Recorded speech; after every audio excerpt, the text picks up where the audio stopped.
Sir ये लोटा वापस करना है, आपसे लेके गया था। मेरे भाई हमारे पास जो चीज़ें चली जाती हैं वो हम वापस नहीं लेते, और ऐसी चीज़ें तो बिल्कुल भी वापस नहीं लेते।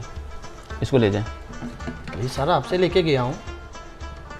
मैंने कब कहा हमारे से नहीं लेके गए, लेकिन ये वापस नहीं हो सकती। अभी इसकी कोई औकात नहीं है हमारे पास। ले जाएं इसको। सर ये आपसे लेके गया हूँ। यार आपका दिमाग ठीक है? आपको समझ नहीं आ रही मैं क्या कह रहा हूँ? वैसे भी ये वो लोटा है ही नहीं जो आप लेके गए थे। इसका रंग भी और था, उसकी शक्ल भी और थी। सर ये लोटा वो ही है, मुझे नहीं पता ये कैसे लाल हो गया, कैसे इसका मुंह लटक गया, लंबा हो गया, मुझे नहीं मालूम। ये वही लोटा है जो मैं आपसे लेके गया हूँ। आपको लेके जाने से पहले सोचना चाहिए था। आप किस लिए लेके, किस मकसद के लिए लेके हो? जाओ लेके जाओ इसको यहाँ से। सर ये मेरे किसी काम का नहीं है।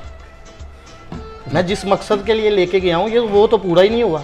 ये मेरा किसी काम का नहीं है। तो भाई आपको पहले सोचना चाहिए था ना कि आप किस लिए लेके गए हो। ले जाओ यहाँ से इसको। प्लीज़ सर वापस करें। यार आपको समझ नहीं, ले जाए इसको यहाँ से। मेरे हालात ऐसे हैं कि मैं कुछ कर नहीं सकता।